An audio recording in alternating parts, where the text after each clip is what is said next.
Thursday. Hooray. And Steve's here. It's been a little bit. Oh, and what do you got tonight? Knob Creek. Knob Creek. I think you left a bottle of that at my house, and I still have it. That doesn't surprise me at all. Not at all. No, every time people visit and they like bring a bottle of whatever, it just ends up in the cabinet, and then next time they visit, they buy another bottle. If it's not Italian wine. Am I breaking up? I don't know who it is. Someone is. It might be me. I'm on shitty hotel Wi-Fi.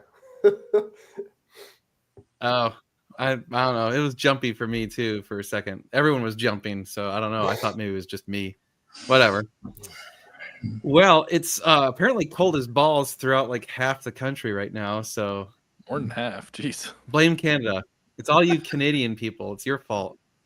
They need to build a wall that's like 3,000 feet high to stop the air. There you go. Actually, it probably have to be like 70,000 feet high because it needs to stop the jet stream or Polar whatever. vortexes that come down. There's what gets it. Yeah. Which Steve are you referring to? Oh, hey, Steve Bissell's here too. Did you get your shift linkage fixed, Steve? I'm curious. 30 in Dallas currently. Dude, it was 15 It was in Austin. It was awful. In Mexico. Oh, Lord. Oh, damn. 82 in Arizona today. It's 23 where I'm at. It's 3? 23. Oh, 23. I thought you said 3. No, it was like 14 when I got off the plane, though, this morning. Oh, yeah. I mean, we won't. Let's not go there. Oh, Lord. Oh, well. Oh, okay. Not yet. My tech shop is swamped. Well, let me know when you get it situated. I'm hoping you can take care of it, no problem. Usually it's like one, maybe like a half turn, maybe a one full turn one way or the other, and that's all it needs, and then it'll be like much better. But it's well, anyway, let's see. Wow, we already have 73 people on. That's nice. It's going quick. I noticed the last live stream we had a max of like 180 something concurrent watchers. I saw that. It was nuts. It was almost 190. I think it was 187. It's like those are and only like 10 people make comments. Well, hey, if they're watching, they're watching. I think a lot of people just kind of put it on in the background and listen, right? Because it's basically like a podcast. I mean, do you? I don't know. It's not like we have like really cool special effects or anything for the four of us just sitting here. Yeah, you don't really want to look at us. You blame them? Oh, there. Now thumbs up just showed up. Nice. Oh, that's a Facebook thumbs up, I think. Maybe that's what that is. Well, so first of all, I just wanted to talk about this, which Josh is going to love. You know how like every time you're getting somewhere and things are going good, reality has to come kick you swiftly in the balls to make sure that you still are checked. Well, that was today. Like things are going pretty good. Like admittedly, like I feel like for the first time in quite a while, I feel like fairly optimistic about where the company is heading. And I don't feel like this persistent, like, oh shit, like, are we going to run out of money? You know, constant dread is the constant like dread of like, oh god. But very tiring. It's that stress is exhausting. It just wears on you, right? It's so hard. And I felt like that pretty much all last year, the entire year. And I finally feel like, okay, we're maybe getting ahead of the curve. And then reality was just like, no. And that was today. So like I was sitting here thinking today, and I'm like, okay, the insurance renewal is coming up, and that's probably going to be about $35,000 to $40,000, maybe more. And then I was like, okay, so you guys remember how we had that Mustang GT350R and we said it was a turd? Well, we sold it wholesale, and the wholesaler arbitrated the purchase and we're getting it back because they don't want it because it was that bad. They arbitrated it for a freaking missing trim piece, and the auction agreed with them, which is crazy. I've never seen that before. And we explicitly showed a picture of the missing trim piece. But Yeah, that's just whatever.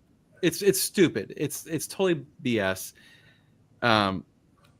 So if you know anyone who wants a not that great GT350R for pretty darn cheap, it will be back at our shop. pure track toy. This is if you want a track toy, if you want a toy car, this is it. If you want something that looks nice, this is not it. So we tried to arbitrate it when we bought it, and they wouldn't. It was weird. The whole thing. We bought it through Mannheim and sold it through another auction, so it's different. Yeah. So then, you remember the other? So let's just assume we're gonna lose $10,000 on that car. Is my guess. That's kind of what I'm telling myself mentally. So if it's anything less than that, I'll feel better. Yeah. Right. So 10,000 worst case scenario. So if we lose like 5, I'll be like, oh my god, we only lost $5,000. Yay! But probably gonna lose 10,000 on that car. Then we bought I think we talked about this in a video. We bought a Nissan 370Z Nismo edition, and we tried to sell it back at auction because it turns out it's a turd, and it finally arrived. So like, first of all, when they first sold it to us, they called us like a week later because we like tried to have them ship it, and they still hadn't shipped it in a week. And we're like, hey, where's our car? And they're like, oh yeah, about that, someone stole the wheels off of it. And we're like, okay. So they had to order new wheels, new tires. By the way, they ordered like generic, literally they're called like general tires. So we need to look up at the auction, and if it says generic tires, then great. But if they gave us something other than, anyway, whatever, it doesn't matter. Yeah. Arbitrate it back. Well, it's too late. Oh, it's too late. Yeah. Even though they screwed it up, that's messed up. I know.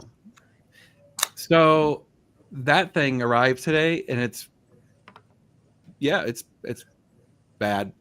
So I'm gonna say we're gonna lose at least 5,000 on that car. Right. So between the two, that's $15,000 we're losing. Okay, awesome.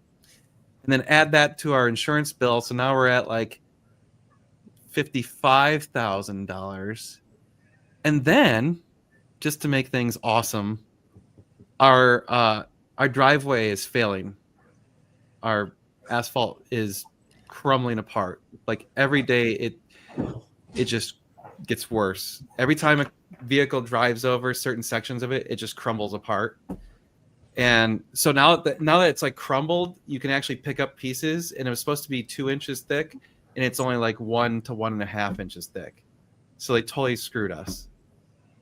So I'm gonna guess that's gonna be at least $10,000 to repair. What was that? Oh, is your dog? My puppy. Thought something crashed. Yeah, So, yeah, like something fell over. Yeah, right. Between all those things, we're looking at like $65,000 of costs. Nothing Yeah. like owning your own business, right? I know. Own your business, they said. It'll be fun, they said. But the tax write-off, Dan. Yeah, I was just gonna say, but it's a write-off. Oh yeah. I love write-offs. I've got a lot of those.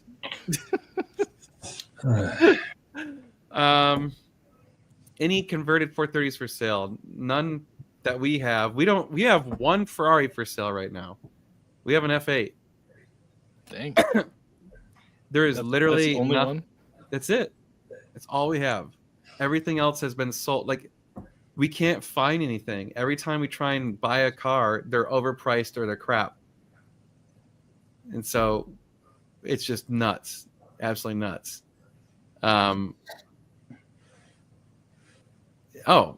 If anyone has an interest in a 360, that's totally sorted. I'm sure it would be. It just depends on the price.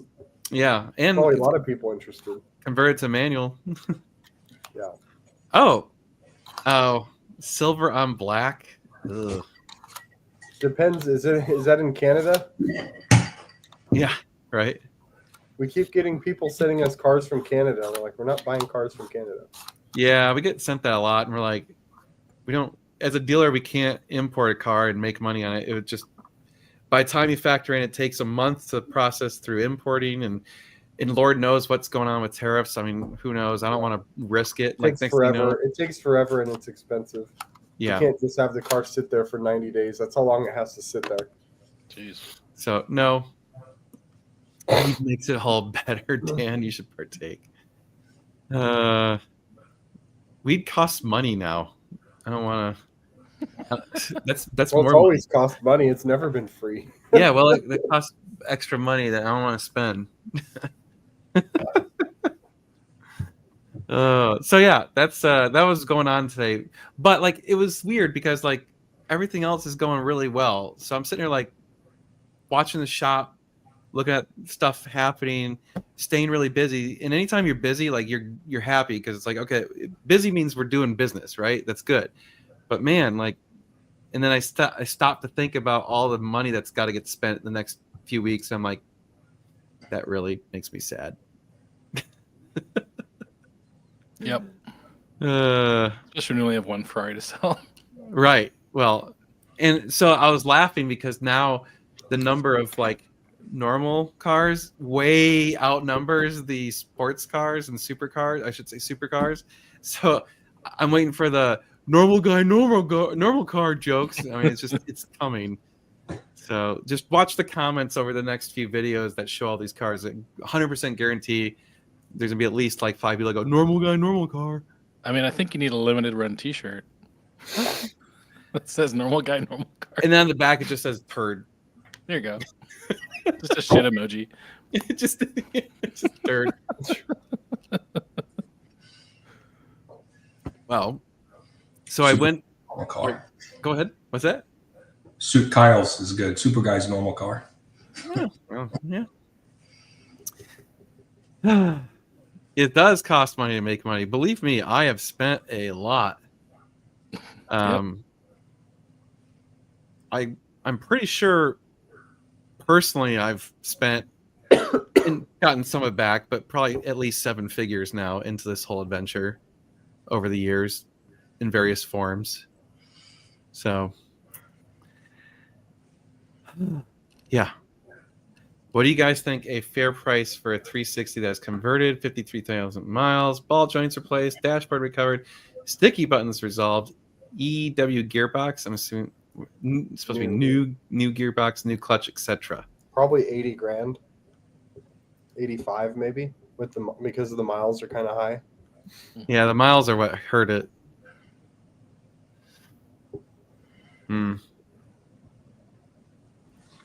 150,000 in Canada. Yeah. That's about right. Do the math. Yeah. How much more would have cement cost? Oh, tons. 3-4 times more? If that, if not more, like. Yeah, I don't know. It would have been a lot.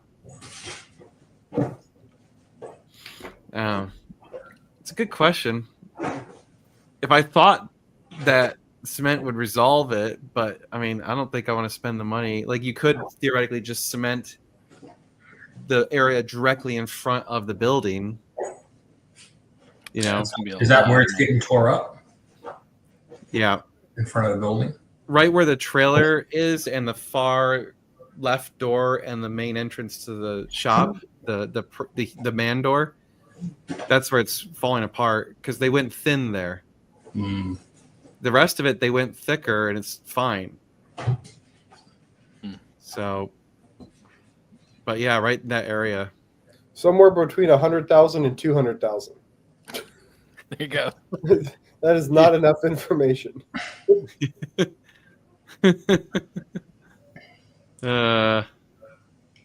Report your paver to the BBB. I mean, the BBB is not going to do anything. They don't. The BBB is a joke. By the way, we talked. Anybody that threatens you with a BBB complaint has no idea what they're talking about. The BBB is a scam. Mhm. So like I thought it was like an actual real nonprofit organization. No, it's a scam. They actually like basically like try and con the business into paying them a ton of money. Like what they wanted something like $300 a month or something like that It from was us. something stupid, yeah. And we were just like, what? Jeez. Like, no, like I don't give a shit about you guys. No, I'm not giving you this money. It was insane. They contacted us like, oh, like we see that people want to review you Yeah, and it's blah a blah better blah. business for boomers, is what it the BBC stands for. Boomer Business Bureau. Yeah,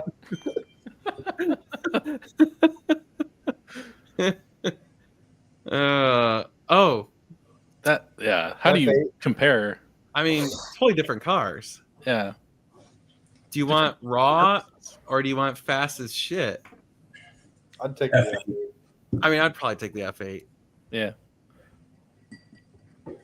It's gonna have more livability to it, but The problem with this is like, how do we, like, he literally had like a handwritten invoice.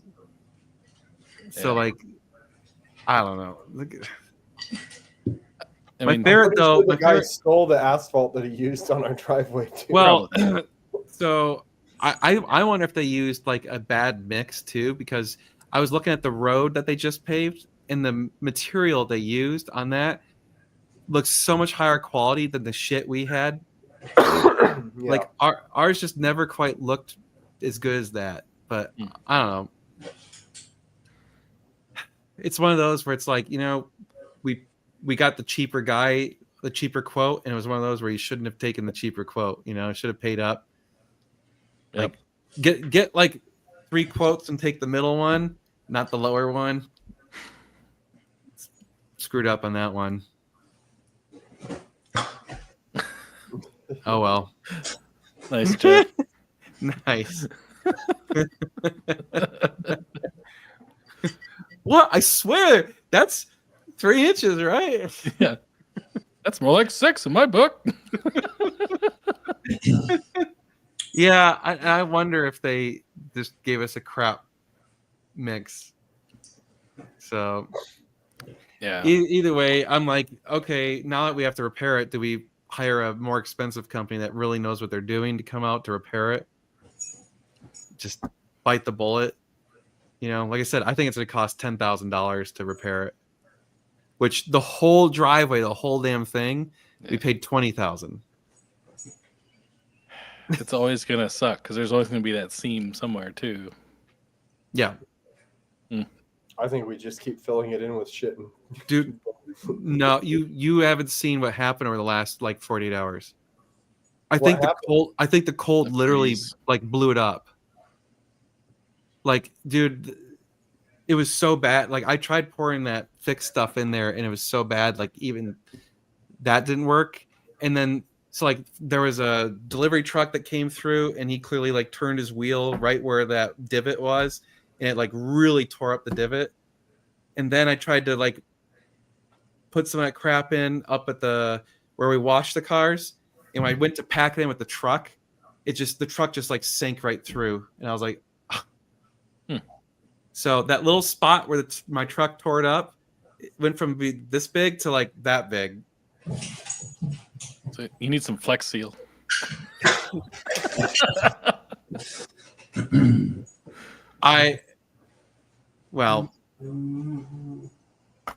Yeah. It just needs to be ripped out and redone. Everything else is going to make it look worse. It will. So Is that the corner that the grading wasn't the best, right? yeah. So that's my thinking is if we redo it, I'm gonna have them Grading right. regrade it so it's high. Like if they do 3 inches plus there, right in front of the building, right there, that would make it have a gradient towards the other side. Yep. So we still need to get that hill dug out too. So I mean, it's just that's more money, Well, when they're in there with backhoes, they can do that at the same time. right? The guy from Podium said he was going to come and do it. Yeah, he's got a bulldozer. He said he was in. Well, the problem. We don't want to talk about how he was going to do it. Uh-oh. Not publicly. No. If the dirt magically is moved, Mother Nature did something. I had nothing to do with it. Just saying. I love how Mother Nature works like that. Yeah. Yeah. Mm-hmm. That's what she said. 3 more inches can go a long way. Well, enough about bitching about that. I thought this was a really interesting topic for tonight, and it was inspired by a Facebook post I saw, which someone posted this Facebook picture. It had a 296 on it, and it said, basically, like, have new Ferraris lost their desirability? And there was a bunch of people arguing about it and whatever. I'm drinking water. Super exciting. So I thought that was a really interesting topic that we should talk about. And obviously we got some strong opinions about, and I'm sure the commenters are going to have some strong opinions about. But yeah, so we, I guess, thoughts have new Ferraris lost some of their desirability? I don't want to kick it off because, like, obviously I've got strong opinions. So anyone else want to jump in on that one first? I'll go. Yeah, you do it, Steve.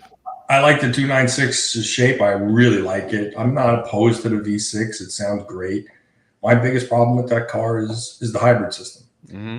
And I haven't driven one, so I can't say, but I have driven the SF90. Jocko, thank you very much. And that car is amazing to drive. And to me, it just is very similar to the Super G in how its presence is. But I wouldn't want to own that car for any length of time. So if I was going to lease it, or if I was going to have it while I was under warranty and roll into something else, then it'd be fine to have and bounce through it and enjoy it and move on. But I tend to look at things where, I own a 430, right? And the reason I own that is so that I can work on it, and I'm going to have it for a long time. And I bought it without a warranty, and I don't have a warranty. And that's the way I look at things. So maybe I'm skewed in that regard, but the new ultra hybridized electronic things, to me, it's kind of a turn off. Although the performance is fantastic. Yeah.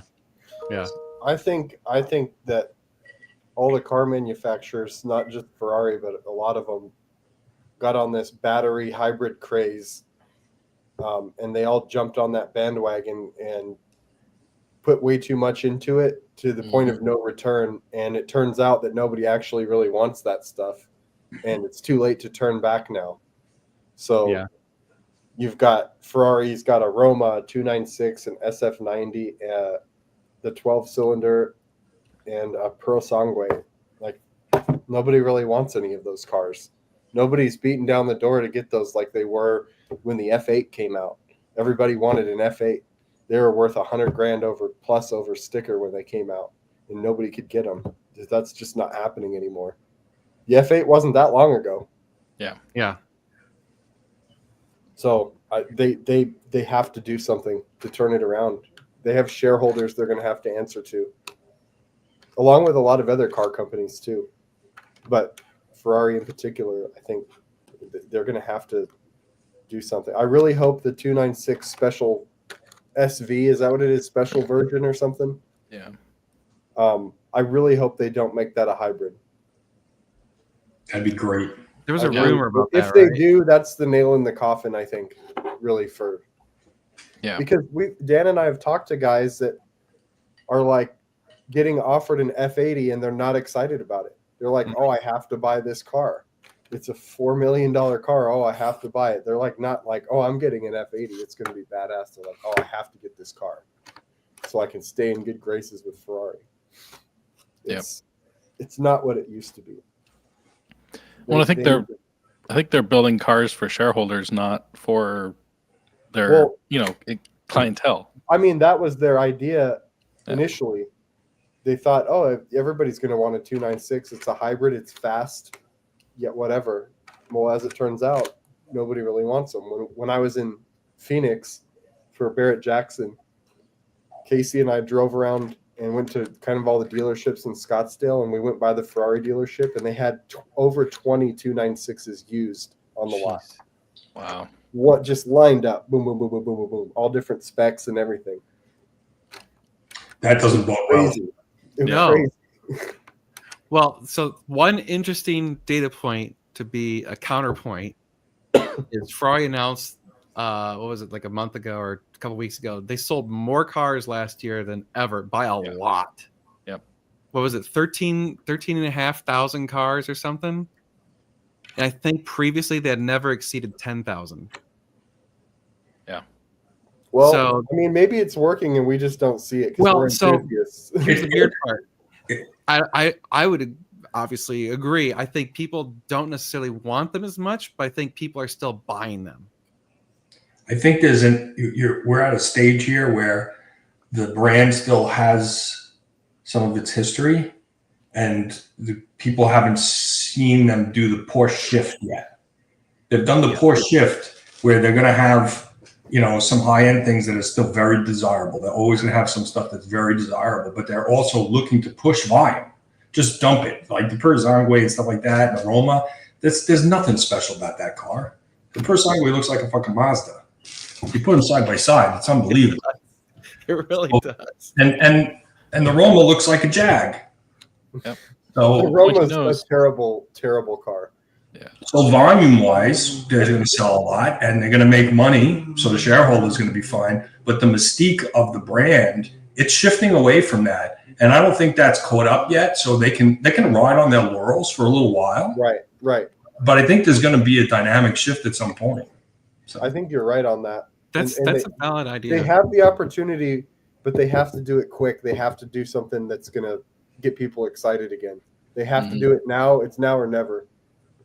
Just Or they're- once people are like, forget it, I'm done with Ferrari, then it's over. Yeah. They have to at least do the GT thing that Porsche does to maintain the enthusiasts, right? So if you want to sell the SUV to the people that just want to go, oh, I want a Ferrari, and the Roma, oh, I want a Ferrari, and they don't really care, that's fine, I guess. If that's what the company needs to do to be, to move on. I mean, think about what Porsche's doing. I mean, the 911 ST is a naturally aspirated manual transmission, like badass Porsche that nobody can get, but everybody wants it. because There's no Ferrari like that. enthusiasts. Yeah, Yeah. And I hope listen, I've been saying this for, as long as I've been Ferrari owner. I'm hoping that they learn that what Porsche learned is that, there is a small market, but there's a market for manual transmissions, and they go back to their roots. But they don't have to go all the way back. There's tons of people, me included. I like DCTs. They're really fun. Mhm. And if a car you're going to drive most of the time, it's probably the better thing. they should have taken the 296 non-hybrid and made it a manual and called it the Dino. Yep. Done. That's Yep. All They the would have- gangbusters. They would Yeah. have been. They would be worth so much, and there'd be Oh. such a high demand. It'd be ridiculous. Yep. Dude, would have been amazing. I feel like all the manufacturers have gotten so into the performance concept that the emotional driving experience part is fading away, right? And I think Porsche is still doing it. they are. Well, yes and no, right? Porsche is just like, oh, we've still got manuals, and we don't have hybrids. Well, right, but that's what we're talking about, basically. though. mostly. But But what you're saying is if they owned it, they came right out and said, hey, we're going to do a manual Dino, and we're doing a 296 manual Dino, and it's not the fastest. Right, It's slower, and that has nothing to do with it. right. The driving experience is phenomenal, and you won't care that it's slower. Just try it. It's slower, but it's still Just- fast as hell. Right? Yeah, it's a modern car. It's still fast as hell. Yeah. yeah. Well, Yeah. how many used Purzangues are there on the market? I honestly haven't looked. Not that many because they haven't really been We making saw that one much. go through Mannheim, Okay. believe it or not. Yeah. Well, I just wonder. I know they're rolling them out, but how many of those additional, their highest sales ever was just the SUVs? Because Good question. all the brands are seeing that. Like they released the SUV and it sells And they- more than and they everything go else. up. Yeah. Yeah. I mean, it's got to be a substantial number. So like, I actually only know like a handful of Pure Sangway owners, and I've only really talked to one of them about their Pure Sangway. And what he said was, look, if you get past the fact that it is a Ferrari SUV, if you just look at it purely for a utilitarian vehicle, and you get over the price tag, he's like, it is a phenomenal daily drivable I hope SUV. so. I mean, he's like, look, SUV, it better be. he loves that thing. He loves it because he's like, I don't really care about it. I don't care about performance, whatever. It's an SUV. But he's like, it's unbelievably comfortable. It's super powerful. And it's perfect for daily commuting and daily driving and stuff. But I mean, that's So like that guy probably $500,000 to that Right. guy's probably pocket change. right, exactly. So who has the ability to have a $500,000 daily driver, right? It's like, okay, not that many people. But I feel like there's also a huge segment of people who they don't care about performance, they don't care about racing or driving fast or whatever, and they want a practical Ferrari because they want to own a Ferrari, right? This is a good point. Maybe they should just have a performance division and let them do their own thing, and then let Ferrari sell Dude. bullshitty cars to the people who don't care. So who just that's want a Ferrari. exactly how Dodge made the Viper, and that's, I mean, look at what happens when you take the gearheads, you give them carte blanche to make whatever the hell they want, and you get stuff like the Viper, right? Which, okay, maybe you don't like the Viper, but in 1992 when that came out, that was unbelievable. Pretty badass, yeah. Yeah, I mean, that was like, and they took some of the best minds in the car business, and they were like, here, go do stuff and don't tell us about it until it's ready, because you know that all the pencil pushers would probably be like, no, what do you mean you're doing that? You can't do that. What do you mean it doesn't have door locks? You can't do that. Yep. Yes, that's what I want. But yeah, I mean, it sucks because Ferrari is now a publicly traded company, and they do have to answer to shareholders, and shareholders don't give a crap about the history, about performance or whatever. They care about making money. And unfortunately, it's like the exact opposite of the genesis of why Ferrari exists and why they sold street cars. Enzo wouldn't have allowed all of this to happen. It's flipped to 180 There's no way. degrees. Yeah. It's strange. He would have rather burned it to the ground than let it happen. What's happened? Yeah, I mean, there's some bit to this, that's but true. That's There's true. truth to that. Europe, Well, especially, And that's also true of why the modern exhausts kind of suck. Yeah. Because they have to meet certain noise regulations and whatever. Well, Trump is going to get more lax on all that stuff. He's basically said he's going to let car manufacturers make what they want and let people buy what they want to buy. He's going to lighten those up, so maybe that'll change some stuff too. But the problem is that's only the U.S. That's not the European market. yeah, Right. they've already And- put in the investment to do the EV credit. Right. They're not gonna If you just walk already, away. I mean, that's why GPF filters are in cars in the U.S. It's not other than California, it's not required by law. And so what happened is all the newest Ferraris have the GPF filters because it's easier to just put it in all of them than, instead, if this one's going to be delivered to California, it needs the GPF and blah, blah, blah. So I don't know. It's, Yeah. Well, there's another thing that John, Greg, and I were talking about this last week, I guess, is like Lamborghini's doing it, Ferrari's seemingly doing it with the 296. They're keeping these prices high to not devalue their other like older models, and it's kind of gross. Like a Temerario is going to be $500,000 for a base Lamborghini. Like, oh yeah, they keep increasing the prices. You mean, who's going For to the- buy that? yeah. Like, that's not Ferrari, but Ferrari's kind of doing it too. 296s Yeah, are not cheap for a V6. I think that's true too. Yeah, their starting price keeps going up. You're right, though. I mean, if those prices depreciate, I mean, you can buy 296s for low 300s now used. Yeah. If those keep coming down, I mean, does it affect F8 prices? Does it affect 488 prices? I think those prices go up. Yeah, I That's don't what think made it's me gonna think of hurt it. those It's just like, prices. Yeah. I don't know. It's what's interesting is so you look at the current lineup of cars being sold by Ferrari and the 296 hybrid, SF90 hybrid, and the Roma, right? All depreciated like worse than any cars that they've released in I don't know our lifetime, right? Because you look at the 458s really never fell below I'm gonna say like a floor of like $150,000, and on average those cars brand new were 250 to 350, right? So they lost about let's say $100,000 in value. The 48s never really fell below $200,000, and those were kind of around $300,000 new. So again, they lost about $100,000. But like SF90s lost like $300,000. 296s are already only they're still in production and they're already losing $100,000. Romas are easily losing almost like I'm not gonna say half, but like A let's third say of their value. yeah, like 30% of their Instantly. value in the Instantly. first like 2 years.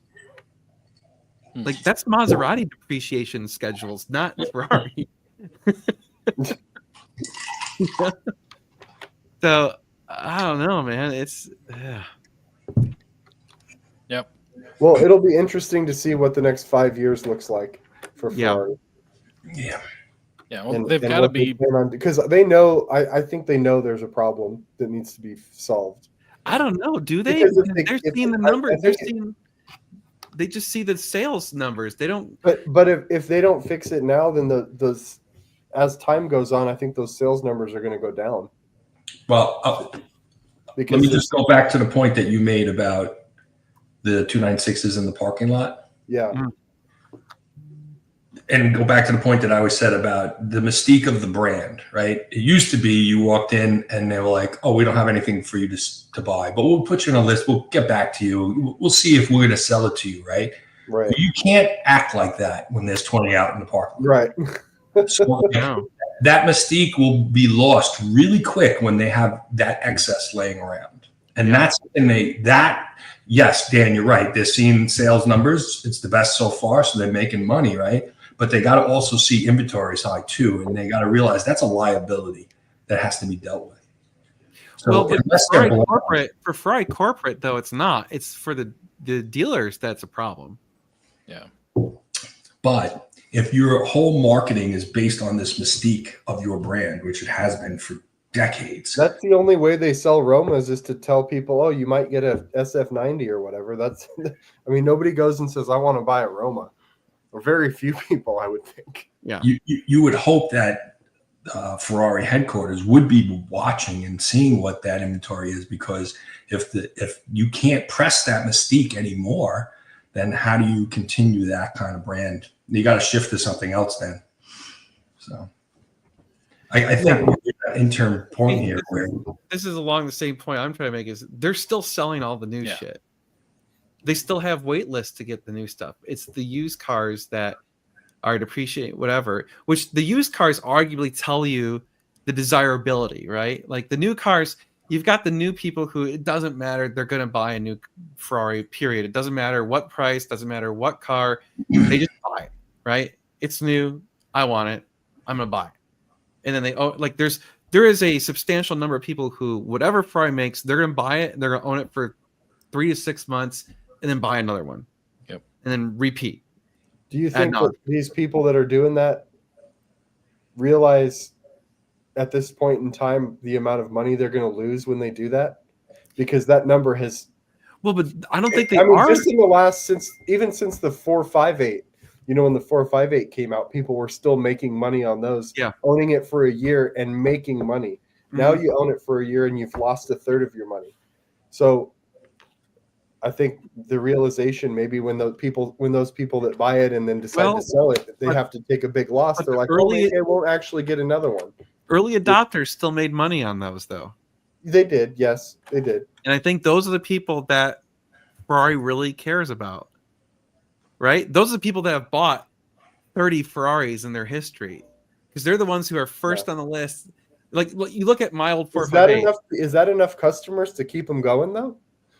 But that's the people who probably have the ear of the people making the decisions, right? Because they're the ones who, arguably, they're the ones that Ferrari cares about. Like, if you want to really get down to it, like those are people who Ferrari knows are going to spend money with them no matter what. So they want to make sure those people are happy. The person who's like, oh man, I'm going to go buy one Ferrari in my lifetime, and I'm going to go buy whatever. Cool. They're gonna make a car, but a car sale, but that's one. Yeah, person. that person doesn't matter though. No, they don't care about that person. True. I think there's a feedback loop that hasn't been caught up yet with the used car sales. Yep. Yeah. I think you hit a point that is absolutely true. There are a certain amount of Ferrari customers that do not care about the loss. They're going to buy their new Ferrari and they're going to sell it. Sell it as a loss. I don't care. I'm going to buy the new Ferrari. But what ends up happening is that's going to stack up on that used lot, right? So at some point, that's going to hurt them. I don't think it's hurting them yet, but I think it's going to hurt them down the road. I mean, if I went in and I'm like, I'm going to order a new 296 and I see like 30 of them sitting on the lot, I'll be like, what's up with that? Yeah. Why do I need to wait 6 months when I can just go get one of these? for 150 grand less. Yeah. That's an interesting point. Is if the used car sales start scavenging the new car sales, but then again, the people who are buying these cars may not they don't care, because I mean part of it is they still have enough of that mystique where it's someone's dream to order that Ferrari and get exactly the customized car you want, and so that doesn't matter, right? I'm curious on this. You're gonna lose your ass on those two cars just so you can get the VS, but why not just pay somebody, way over sticker for the VS and bypass buying two cars you don't want? Because then you can't customize it. You can buy allocations from people and still get exactly what you want. Yeah, that's a tricky game though. You can do it. Yeah, you just gotta pray Fry doesn't find out, because you'll both get blacklisted. Yeah.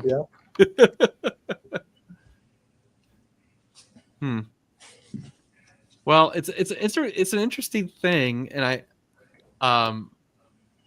it's funny because the conversation is very similar to what I was reading on the Facebook threads. There's definitely, I think the problem is like the people who are talking about it and are here and whatever are the enthusiasts. We're the ones who like really are gearheads, and we're probably the minority when it comes to actual Ferrari buyers. Yeah. And so our opinions, we're in our own echo chamber right here. Like all of us love banging gears on a manual transmission. We don't necessarily care that's not the fastest thing. All those sorts of things. This group gets it, but that might be the minority of buyers. That's true. Exactly. That's true. Yeah. Yeah. I was trying to look up how many certified pre-owned was listed on Ferrari's site, but they don't give you a number. You have to click more. Oh, yeah. They don't like to publish any of that data because it only makes it easy to argue points like this. Yep. Does anyone know what the biggest Ferrari dealer in the country is? Wasn't it? I would guess somewhere in California or Florida. I'm curious. I'll go to their website and see how many cars. Wasn't Naples the highest volume? Yeah, that's probably right. Yeah. And I know. What's the one Fred uses? One in LA. the largest dealership by volume is Ferrari of San Francisco. Really? Yeah. Wow. Silicon Valley, I guess. Those Only thieves. Okay. Tech boys want to buy a new Ferrari when they sell their Makes company. sense. But see, those guys, some tech bro doesn't give a crap. They just want a Ferrari. Yep. So they're going to buy a Purosangue. Right. Okay, they have 11. San Francisco has 11 296s, just right off the bat. Let's see. Yeah, what does Naples have? They have some cool stuff. They got a nice Pista Spider. Speak for yourself, man. I've owned 4. And we did a poll. A substantial number of the people watching have Ferraris. So Yeah. I think everybody here has owned Ferrari, so I don't know what that dude's talking a about. substantial number of Multiple people. Ferraris. I'm just saying. Now, to be fair, new Ferraris, okay, that might be a little bit different list. Yeah. Like, I could probably swing it, but I don't want to because that's a lot of money. And I'm just too much of a couldn't cheap stomach. I couldn't stomach losing that much. Right. That's I mean, why I wouldn't do it.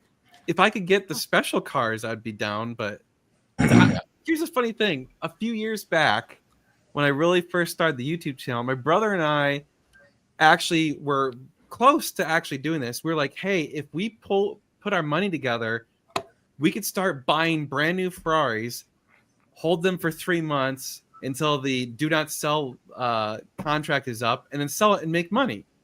Because back then, all the new cars were going over MSRP for about 6 months to a year. And like, dude, let's just do that and just buy and buy and buy and keep buying and selling and buying and selling. And basically get free Ferraris or paid to own Ferraris. And we literally were starting to like draft up like how to make this happen. And then I don't think you can do that now. No, I don't think you can. Yeah. I think that game is over. There's nothing unless you get the special cars like the VS, like what or like SP3. But good luck on that. But I don't know. I mean, I guess the pure Sangways were going over when they first came out, but now probably not. Well, they were going for like 200 grand over. Yeah. It was crazy. Jeez. Yeah, but if you're forced to buy a Roma Right. 2, you know, like I don't know.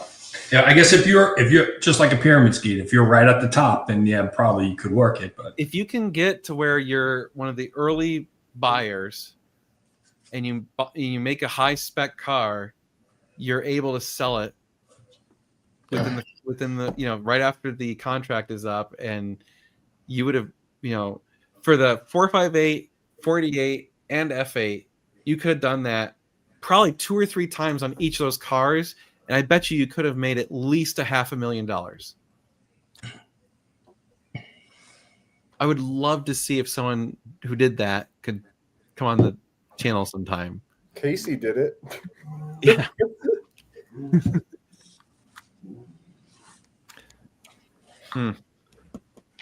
Yeah. Interesting conversation. Yeah, like I said, I saw this on Facebook and I was like, wow, that's a really great topic to discuss because it's very relevant right now. Yeah. Doug actually discussed this recently too. Who did? Doug. Demir did? And he initially said what we're all saying, and then he came back and said what you said on a follow-up video when he got hate, was that Ferrari is making money. So yeah, you're doing something right is basically what he said. And then he, walked back to the point where, all right, fine, they're making money, but they're kind of losing that mystique that the company had. Yeah. I think the enthusiasts aren't happy and the mystique is definitely fading. But the mystique's been fading ever since they went public. Yeah. Like for sure that is true. So at least they're doing better than a company that's not making money.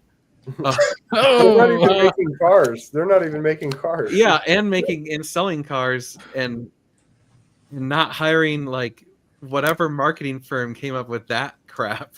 Yeah. I just want them to put marble inside of a car. That's the most dumb thing I've ever heard. Let's put heavy stone inside an EV. Yeah. Dude, so like they're gonna be like driving those cars around and they're gonna get like tickets for exceeding the weight limit on bridges and stuff. Right. Like, you're gonna see one of those trucker signs that's like limit 20 tons, and the Jaguar owners are like, oh shit, I can't go over this bridge. Oh man. Oh my god. The marketing is from Hermé. Yeah, well. Where are the eggs so expensive? Because they're not expensive in Texas. They went up a little, but Oh, they're Not up. really. Dude, yeah, they are. They're up. The same eggs I was buying before for like $8 for 18 is now like $16 You for need to 18. get them at Costco. They're cheap at Costco. Well, because you're buying like the eggs that come from the farm where No, like they're all the farm raised. They're the farm whatever brown eggs. Are they? Yeah, They're not pasture raised. I'm sure Yeah, they're they are. No. you don't go to Costco, Dan. You need to start going to Costco. They actually have good stuff there. Believe it or not. I know. They probably do. I mean, the HEB nice ones, their house brand nice ones only went up like $2 a 12-pack, so not too bad, but it's still up. I felt like such a baller. I made myself 3 eggs and bacon the other day. Ooh. I was like, this is a $7 meal. Start your day off right. Yeah. That is not true. Costco makes some good stuff. I just don't have a Costco membership, mostly because I don't want to deal with Costco because it's so big. Like, it takes like 3 hours to go to Costco. I don't have that time. Ain't nobody got time for that. Well, you got to go like in the middle of the day on No. a Wednesday or Dude, something. Otherwise, yeah, you don't want HEB to. has an app. We go on the app. We say, give me these things. You can get Instacart to get your Costco order. If you order have a from- membership. Yeah. Yeah, well. Or you have to have a membership for Costco. Whatever. Yep. I wish we had HEB here. They're building a new Costco in I saw that. Liberty Hill. Yep. It'll make that intersection even worse. Oh yeah, I know. Best part is I have to drive through that intersection to get to my kid's new school. Ugh. Oh, At least they're almost done with that in construction. other positive news, my kid finally started his new school Oh, cool. this week, Cool. and it is such a difference compared to the pile of crap place he was going before. Like, it's unbelievable the difference. Like, he is excited to go to school, and literally I dropped him off this morning and I walk him in and he turns around and goes, bye. He's Nice. basically like, get out of here, Dad. I'm done with you. I'm gonna go play. I was like, holy crap. So anyway, a little bit of a detour there.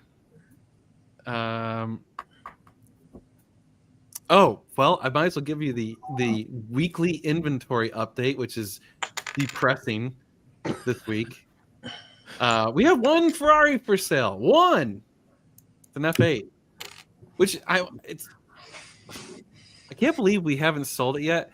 Oh. I'm gonna do the inventory. I'll come back to that in a second.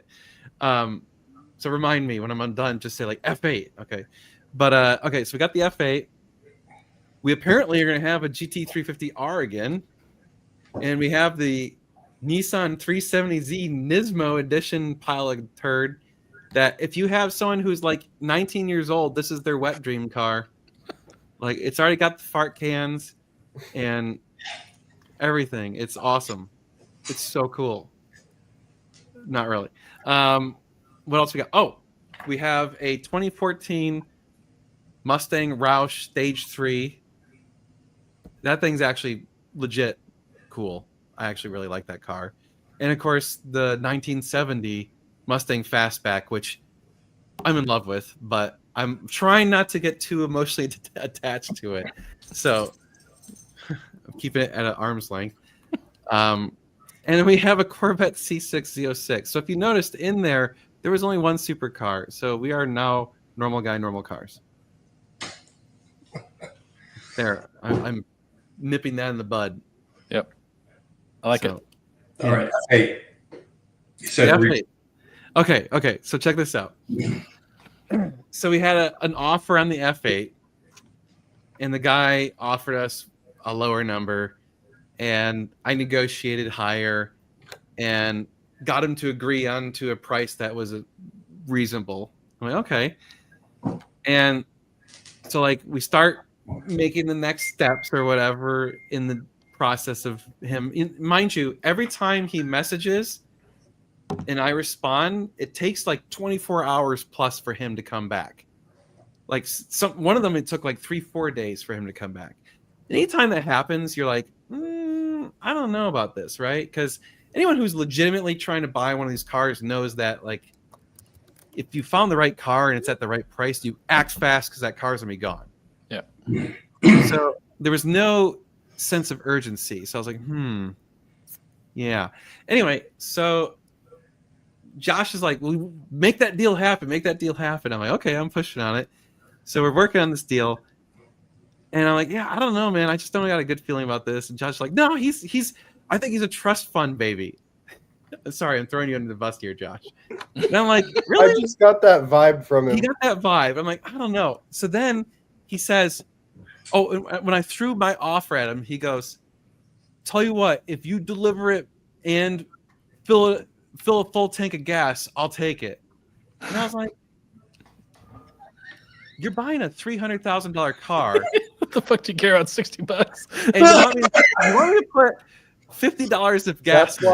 That's why I thought it was trust fund, because they have to feel like they have a win. Yeah. See, so he says that, and I said, he's full of shit. He's not buying this car. And Josh is like, no, he's gonna buy it. And I'm like, no, dude, watch. This guy's gonna be full of shit. So, like, again, a couple days go by. We're like, yeah, let's do it. And we're like, we need your driver's license because, we need it for the paperwork, which is true. And he sends the driver's license, and I look at it, and I immediately text Josh, and I go, holy shit, this is the same dude that tried to scam us like 2 years ago. Yes. Same damn guy. Yes. And I was like, I knew it. I knew it. And so he was like, how do you remember that? And I'm like, look. And I Googled it, or I searched our email chain, and I found it, and he had the same damn driver's license, photoshopped with a different address. I was like, I knew it. That's too good. So immediately I'm like, this was, mind you, while I was driving back from North Carolina. So I was like, dude, Josh, just mess with him. I started asking him for like proof of residency and shit. Nice. How did that trip go to North Carolina? It was pretty smooth. The way up was really smooth. Like it was a President's Day, national holiday or whatever. So no one was on the road. Like no traffic delays, nothing. So that was really nice. And then when I picked up the cars, it was actually like 50 degrees out, so it was pretty pleasant. And what were the cars that we traded for? We traded the GT500. For what? For the Roush Mustang and the 70 Mustang. Okay, gotcha. The guy was like, he's an uber Mustang enthusiast. He's owned many Mustangs. He still owns multiple Mustangs. So, I mean. Does he want the 350R? Well, he's already got one. Oh, okay. In much better shape. Yeah, in perfect shape, right? So, really, he's a super cool guy, really nice. It was funny because as we were negotiating to make this deal happen, he's like, hey, so I did a little research and started watching your YouTube videos, and he's like, I'll admit, I've become a fan. And so it's funny because when I got there, he's like, my wife was really hoping to meet you because we've both been watching all your videos lately. I'm like, well, I'm not that exciting. But it was, anyway, super nice guy. The deal was really smooth. The only problem was it took me way longer to like get the cars loaded than I expected. So when I started heading back, I didn't make it to my hotel until like midnight. So at that point, I had been up for, just an ungodly amount of time with very minimal sleep. And I was just totally exhausted. And it's funny because I always, so with the big trailer, I have to kind of research where I'm stopping to make sure I can even fit. Yep. And I couldn't find a good hotel. So I gambled on this one because it was in Vicksburg, Mississippi.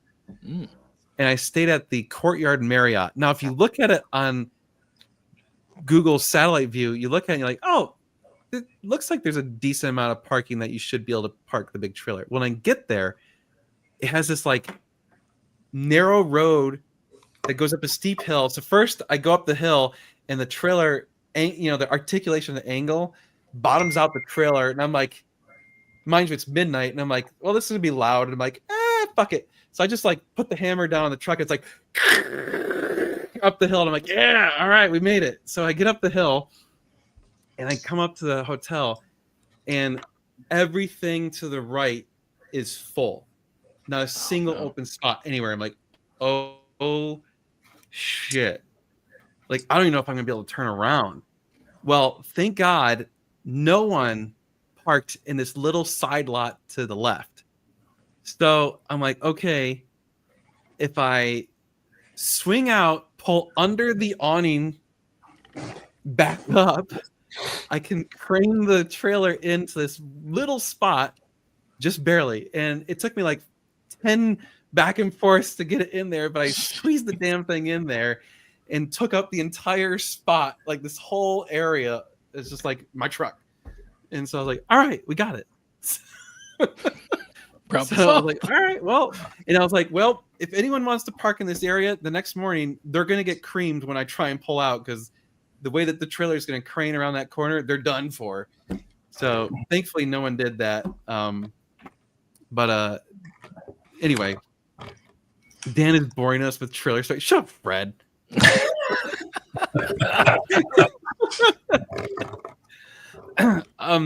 The two cars. So I was saying that Josh asked the same question. The difference between one car and two cars is just that it accelerates slower and brakes slower, but it actually rides smoother with more weight. So it kind of like it's more floaty. But the miles per gallon was almost identical. Wow. So the weight really has minimal effect. It's all about the aerodynamics. So yes, this is exactly why we buy trailers that are pre-damaged. Yeah, 100%, right? So the place I stayed at the first night, when I was like trying to research where to stop for that, I was going through and I looked at it on Google Satellite, and there was this big dirt lot right next to the building. And I'm like, I wonder if you can park there. And so I'm reading through the reviews, and I found the perfect review. This dude's like, I'm a trucker and I stop at this place all the time, and they have truck parking. It's perfect. And I'm like, sold. Didn't even care that it was like kind of janky and ghetto. I didn't care. I was like, perfect. I can park. So yeah. Nice. So there you go. That's my 30-second trailer story. I mean, that was stressful doing the Texas to Pennsylvania trip with a one-car trailer. I can't imagine. Holy shit. The two-car it's stressful for stop. The driving part doesn't really change anything, right? I mean, it's longer, so you gotta like be a little bit more careful changing lanes. But like you don't feel like it doesn't feel any different towing, really. Like you don't like feel like, oh my god, it's got this huge trailer, right? It just feels about the same. It's just purely when you're like, as soon as you're off the highway, you're like, okay, time for alert 5. You know, like every corner, you're like, oh shit. And then gas stations are freaking you out because you're like, I can only go to truck stops. Yep. You cannot use a gas station. You will not make it. So that always worries me, is like, okay, you got to kind of stay towards the highways. You can't go off on the back roads too much because there's no truck stops. Yeah. It's going to make Tennessee interesting. I mean, yeah, we'll do it. Yeah, it'll be fine. It'll be fine. Yeah. Oh, and the brakes are working wonderful. So that was nice, having extra brakes. I would say hauling two cars in that trailer without trailer brakes, no. How they did it. He did that whole time he had that trailer with no brakes. Dude. I mean, I don't know. Maybe he never put that much weight in it, but hell no, man. I'm going to change the subject. I looked at this car today. If you know, you know. Mm. And it's a real one. It's not a fake one. There's a 275 long wheelbase. Yep. I was going to ask you where you were. I'm in Connecticut right now. Okay.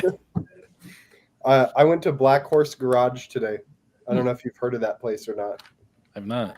It's kind of, they're kind of doing what we do, but on a much bigger scale. They've got a really cool building that used to be a factory where they manufactured tools or something, and it was built in the 1800s, and they gutted the whole thing, and like from the outside it just looks like an old brick building, but you go inside and you go down some stairs and they've got this showroom. They've got a full paint booth down there, and they've got there's another picture from inside. They have some Porsches. Oh man. And there's a picture of the shop in the back. They were doing a major on a Testarossa and on a 355, but it's just a really cool place, and they had a bunch of cool Ferraris and stuff. But it was cool. You're checking a car out for a customer? Yeah. I'm fully aware of the exhaust brake. It does wonders when you're going downhill. But even with the exhaust brake, it's not a substitute for having trailer brakes. Yeah. So are you looking at that car for a client or? Yeah. What? Yeah. He hired me to go and look at it for him and try to work it. It was a 458. Is it good? Yes and no. It has all of the 458 typical 458 problems, all of them, without missing one. It's leather dash pulling, headliner coming down, sticky buttons, diffusers all messed up. But overall, without that common stuff, it's actually a nice car. So it's all fixable, except the dash leather could be expensive. It's all fixable, yeah. It's all fixable. Not the car you're looking at. Yeah, that's the one I'm talking about. That Did you already send 275 just happened to be there. What? Oh, I apologize. I thought you were looking at the 275. Oh no, that would be cool. Yeah. That's like a $5 million car. I know. That's what I'm saying. No, I'm not. I'm not qualified to look at that car. Yeah, I would say we don't know what we're talking about.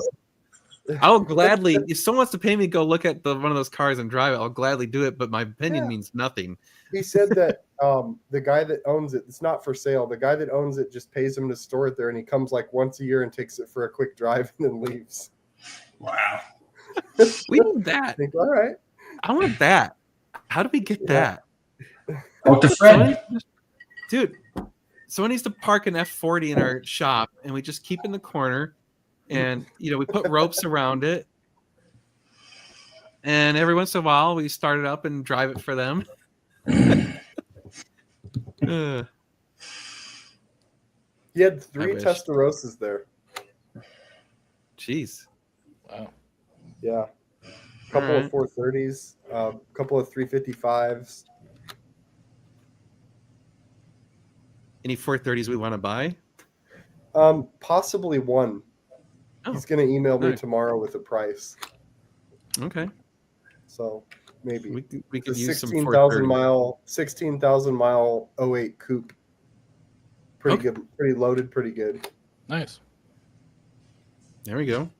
To answer JS 360s, I still have the 430, and yeah, it's a keeper. But there's some stuff that's coming up. It might actually be going to Dan and Josh at some point. What's wrong with it? There's nothing wrong with it. Oh. Just normal maintenance? No, I might be changing things up. Oh, you might be selling it? Yeah, maybe by the end of the year. We'll see. We're talking. Are you upgrading your airplane or something? You buying a jet? Not a jet. Helicopter?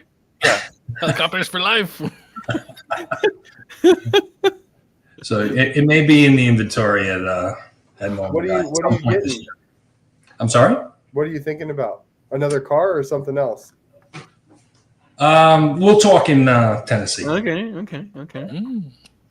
I'm just starting to float my idea, but he asked the question, so I'm going to answer it because it may be in inventory at some point this year. So Nice. All right. We were discussing. Josh and I wanted to actively try and participate in more local car stuff because we want to just schmooze and make more connections and whatever to kind of help bring awareness to the fact that we exist. Because we're a small shop, and if you don't happen to watch our YouTube videos, you don't know who we are and don't know the services we offer. So we're like, we probably need to go shake some hands and rub some elbows or bump some elbows or whatever it's called. Rub some elbows, bump some elbows, and just discuss stuff, and meet some people. And it was interesting because, like, you gotta remember, like, I know this is maybe shocking to you, but I'm an introvert, even though I do this for a living. But I don't like going to big social events and meeting random people. Like that takes a lot of energy from me. So, like, getting invited to all these, like, parties and stuff, I'm like, I need to go do this for the business, not because I want to. Whereas I'm sure, like, so many people be like, that sounds awesome, dude, you get to go party and do all this fun. And I'm like, oh man, I gotta go do this stuff. Bring variety. Oh God. Yeah. Lordy. Shoot. Yeah. Let's see here. How do we get to 100K? We get about 7,000 more subscribers. That's how we get to 100K. Mathematically, yes. I don't know. We had a big discussion about this last week, didn't we? Yeah. Yeah. I don't know what the solution. Tell all your friends. Tell all your friends. Yep. We were almost up to Share 180 all our again videos. tonight. So share, it works. It did get up there. Yeah. It's interesting how it usually peaks around that 1 hour mark. Yep. And then it drops off quick. Yeah. What could we do to get more people to come on the live? I don't think they know we even do the live, so we need to promote it in our videos. There's two things I want to do. Well, we need to promote that. The other thing we've talked about is what do you guys think about this idea of having, so, like, you guys watch, I'm sure, other YouTubers who do car stuff, and they shill some product from some third-party company that you may or may not actually be interested in. And, this video is sponsored by, like, whatever, shave your balls stuff, and like, literally that's like one of the sponsors of something. Anyway, so we were like, what if we sponsored our own videos with our own commercial, like make a commercial for ourselves? What would you think about that? Would that be kind of fun and interesting? Because, like, we want to promote our stuff, but we don't want to, like, push it in your face too hard. Yeah. So we thought, what if we made it kind of fun and almost did it like tongue in cheek, like, like, come on down to Dan's used car lot, we got Ferraris, like. Well, there's a large tech YouTube, I won't say which one, but some people here probably see it, that they'll wear their merch or the products they're selling, they'll use them in the videos, and they'll, like, cheekily turn the camera and be like, buy it now at blablahstore.com, and Yeah, it's yeah. just a 2-second, like, it could be something simple like that too. Yeah, I don't know. I just thought it'd be kind of cool to push our own stuff, like, in a funny, tongue-in-cheek kind of way. Yep. And it actually might happen either way, because, believe it or not, so this kid reaches out to me. He's a high schooler, and he's taking some, like, video production class or something like that, which I was like, they have that in high school? I guess that's what they do now. Anyway, and he was like, hey, fan of the channel. It turns out he actually lives in my old neighborhood. Oh, nice. And I'd met him when he was, like, probably, like, 10 years old or some shit. So I'm like, I don't remember. But anyway, so he was like, hey, I was wondering if I could make a commercial for your company as a project for my class. So we came out and discussed it, and I think he's going to make like a commercial, like a 30-second kind of commercial. And we were coming up with ideas, and I thought like the tongue-in-cheek idea I think would be the best. Yeah, rootin' tootin' Dan and Josh's garage. Dude, we need to wear like cowboy hats, big old cowboy boots, and have like, you know, like pew pew pew pew pew. We take care of your car and them critters. It worked for Cletus. Yeah. Yeah. Like I'm Cletus not isn't selling Ferraris. that's true. But Also, Cletus, he's gonna have the most epic video Persona. with a bunch of Ferraris for his high school project. Yeah, Yeah. right. Did you texted me earlier and said that the high school wants us to bring some Ferraris over there or something? Oh, that's a unrelated thing. Yeah. So that was that. Remember, I was telling you that teacher posted on Facebook that he had a student who was super into cars, but was feeling kind of down about himself because culturally, the car world was not part of his like family's culture or whatever, and so he doesn't really have any support being interested in cars. And he was kind of saying this to his teacher or whatever, and so his teacher was like reaching out to the Facebook world to see if anyone could bring by, and he specifically wanted to see some Ferraris. And so I was like, well, shit, I can make that happen. So I reached out to him. I'm like, yeah, I can bring you a Ferrari, or, you know, you're welcome to have him come see the shop. And so he's like, he reached out to me. He's like, hey, if you can, bring some Ferraris next Friday at 5:30. So I was like, how many do you want? I can make some phone calls. Yeah. And there's some people. Yeah, we've got friends. So, anyway. 2K if Dan comes to the pool. Dude, you know how cold it is right now? Yeah. 10 minimum. $2,000. Dude, that I would water jump in the is- pool for $2,000. Are you kidding I'll me? jump in for $2,000. That water's like 46 right now. So what? Water, I don't dude. care how cold it is. For that is $2,000. like, no, thank you. How long do I have to stay in? Or- Jeez, no, that sounds awful right now. God, Yeah, no deal if it's heated. Ah, dang, he's on to me. yeah. Dude, I don't even want to know what the pool temperature is right now. It's got to be just You don't stupid. think about it. You just jump in the pool. Jump, get out and dry off, and you have a little shock, and you got $2,000 in your pocket. Yeah, literally. Have a hot shower going already. Yeah. I'm gonna see if I can look up. It's 45 degrees in the pool right now. Yep. Oof. Nothing. That's rough. Wouldn't find your nuts for a week.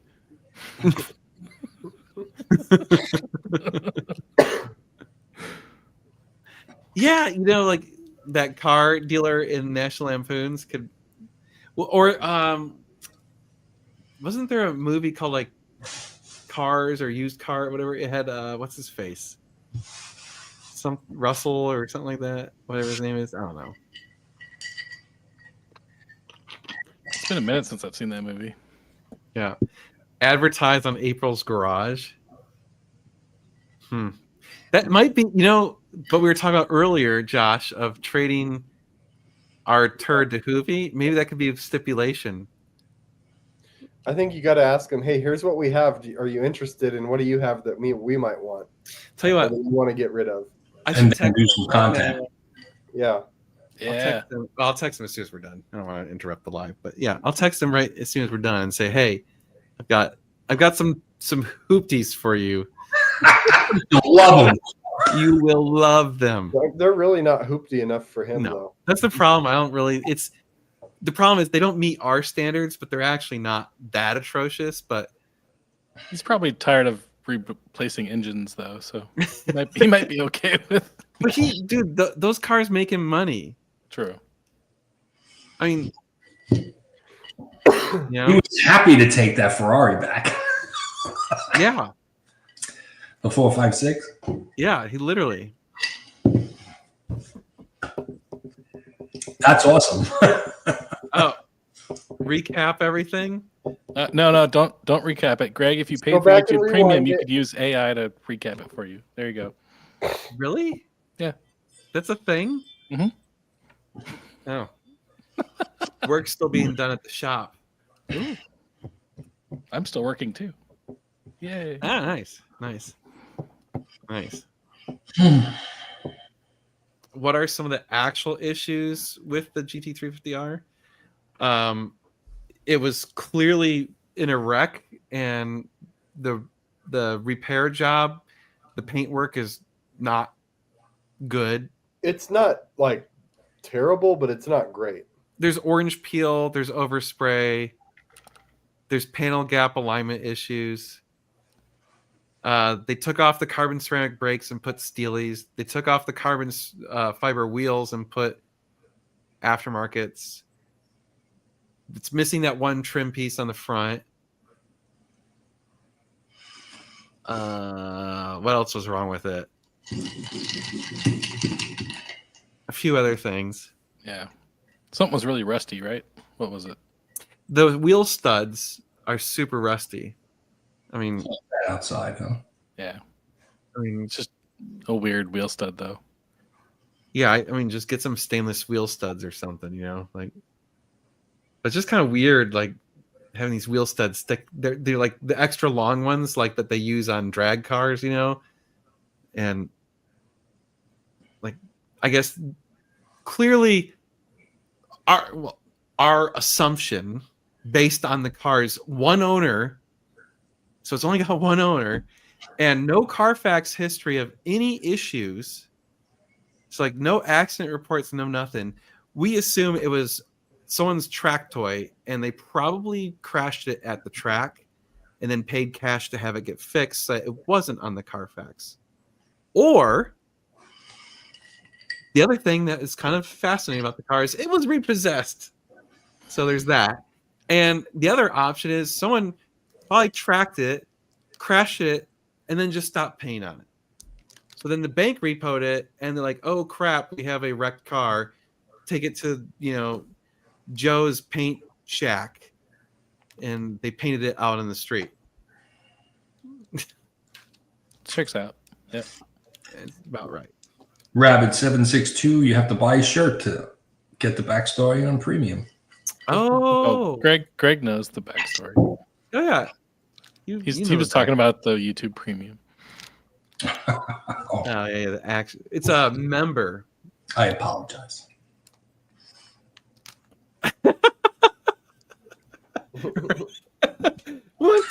What? This is Yeah. shocking. No, it's more shocking. It wasn't into a tree. Or people. Yeah. Herb? Like there's no blood or skin or hair or anything. It's just hit a wall, probably. So Oh man. that Z06 we have is phenomenal. I'm just gonna say. Like, I don't know I've why driven- someone hasn't bought that thing. dude, Thing is I've driven fun. that car around and I freaking That car's love it. I love that car. It's just nasty. So yeah, that's the scoop on the GT350. Super awesome. And then this Nismo, it's just, yeah. Can't wait to do the review on that thing. Oh god. It's gonna be so hard to feign interest in it. Don't. It'll be the best review ever. Oh, just own it. I still gotta sell the damn thing. Not if you pre-sell it here after this. We trap traded to Hoovy. Yeah. What's that? We trap traded to Hoovy.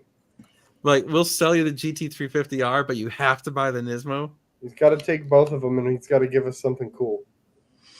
Yeah. He tried that on you guys. And it Yeah. didn't work. The trooper. Oh man. I mean, that's how you get to 10,000. Do a brutal, review. Okay, Let's make this shit go viral. Come on. dude. You'll It's gonna be- If you're under 25, you'll love it. no, correction, 19. Oh god, can you buy another cheap like Malibu or something and do a brutal review where you like crash it as you're driving it? Like, who wants this piece Yeah. of shit? Just ram into. Yeah, I'm in. Dude, They okay, gave me a okay. goddamn Malibu rental car. I'm so pissed about it. Yes. You have a Malibu? It's a boo. It's a boo, Yes. and it's terrible. They knew your Okay, elite okay. status, so We keep I talking immediately turned the traction control off as soon as I got in it. about e-brake. Okay, we've been talking about doing this for years, and we just need to commit. We need to set a date and do the $2,000 or whatever $1,000 car challenge. Yes. Mhm. And I think we open it up to, we have teams, and you allow so many teams. And in order to participate, you just got to sign up, and you got to bring the cash to buy the car. And as long as they do that, let's do it, man. I'm in. I'm coming. See? I watched the last couple days. I watched on YouTube. They were live streaming old episodes of the Grand Tour, or not the Grand Tour, Top Top Gear, Gear. like old ones. So it was like from the late '90s, early 2000s, when Hammond and all those dudes looked really young, and they did some really stupid crap. I forgot how some of the stuff they used to do, and it was really fun looking. Like we could do some of that stuff. See, that's the thing. It'd be We need cool. to do something that's just fun, because I think when you have fun on camera, it makes people enjoy it. It comes through. It's authentic, right? Right. Like when you're having fun and it's authentic fun, it's enjoyable to watch people having fun. You know, like you get into it. And I mean, I know I fanboy out over Cletus, but like you can tell he's having a good time on these videos. Like Oh, yeah. when they did their cheap car challenges, you can tell they're just having a blast. He just So- interviewed with Dale Jr. I watched the whole I- interview. It was I haven't great. watched the whole thing. I started watching it. I didn't get enough time. It's great. And he talked about when he bought that. And because I remember when he bought it, and I remember I wasn't a follower of his, but I just saw that video popped up on YouTube. And Yeah. I'm like, oh my God, what are you thinking buying this track? Because it was a disaster. Oh, it's awful. And then COVID hit, and it Yeah. almost ruined him. Yeah. And the Freedom Factory 500 is what saved him. In that interview, he explains. And that Yeah, was like, yeah. awesome. That part was amazing. He was talking about how he bounced a check to the IRS. right? I was like, oh shit. Like, I mean, we've had some rough months where we didn't get paid and stuff, but like we haven't had it where we couldn't pay our bills yet. Knock on wood. Hope that never happens. Man. But I was like, it's funny because when you hear stuff like that, you can empathize when you like experienced pretty tough times. You're like, yeah, man, like it's like I put everything into this. Like that part of it to me, when he was talking like I sold everything to buy that racetrack, I'm like, dude, I did everything I could to make this happen. Like I've given up my software career entirely at this point. Like there's no going back. It's Yep. years beyond. I've lost the edge. Like I haven't stayed relevant. So like if you asked me to write modern code, I would not be able to. Well, you don't need to do that anyway anymore. We got AI for that now. True. You don't really, I mean, we really only need high-level software engineers. I was reading an article about that. It's gotten really crazy. You might have got it at the perfect time. Yeah, right. I think so. But yeah, anyway. Well, it's 9:30. So okay, we have a goal. We need to get a few people and just commit. I think to make it really brutal, it should be hot ass summer. Because then it makes it a Oh, I'm huge just going to buy a car with cold air. I right, mean, but that's the yeah. thing. Like, it's cold air becomes such a premium that like you will do anything to get a car that has cold air over other functioning things. Oh, I like Dirty Gringo's idea. Oh yeah. oh, that would be, dude, if they would invite us for that, I'm in for that. There's two things I wanted to do that I would love to do. One, I would love to participate in one of the Freedom Factory races that they have all the YouTubers. I think it'd be fun, and I'll admit, if I got invited, my goal would be to wreck out Oh yeah. Like I'm taking some shit out. That's my Ultima goal. 600 sign up's already over. You missed out. Oh, and that was the other one. I saw the Ultima thing, but the only problem with that one is it was open to like the general public. Yeah. Like anyone could buy an Ultima and participate. And I'm like, ooh, that's still too. It had to be an Ultima. It had to be a Nissan Altima. Oh, That was the hell only yeah. rule. And I was like, that's pretty good. Like, come on, man. So I thought about it. I was like, that's almost good enough that we should buy a car and drive it out to, or ship it out to, Yep. to Florida to go do that. Shit, I'd drive it out there. Why not? I mean, it's an all they're indestructible. Well, Yeah, right. Maybe you should trailer it. So man. anyway, we need to just set a date. I think we need 4 teams. I think that's the right number. Dan and I aren't going to be on the same team either. No, we got to spread out. Yeah, we got to split it up. Yeah. So you and I will both be on different teams. That means we need 8 people. We have 4 here already. It's not that hard. Jocko's going to be in. Yeah. Dude, Chaco ain't gonna We need- suffer like that. I want whoever my partner is, they need to be able to work on cars and suffer a little bit and not complain. And It's the suffering, dude. It's the suffering part that's like It's a okay, suffering part. like I'm telling I'm you, going to do my best to buy the most comfortable, best riding, chill. You'd be surprised what you can find out there for no money. yeah. Okay. Well, anyway, it's after 9:30. Thank you so much for joining us. If you would hit the like button, we'd appreciate it. Feel free to share any of our content at any point. That does help us grow this channel. You guys were asking how you can help us. That does help us. And of course, as always, check out normalguysupercar.com and NG Supercars. We appreciate it when you guys buy stuff from us. So thank you. But yeah, it's been awesome. We'll see you guys next Thursday. Feel free to send us any more cool topic ideas like this. I think that was a great topic. If you see any interesting articles or something, maybe email it to us and we can try and have some interesting topics brought up. But all right, we'll see you guys. Ball shavers. And with that, we'll leave you till next week. Bye.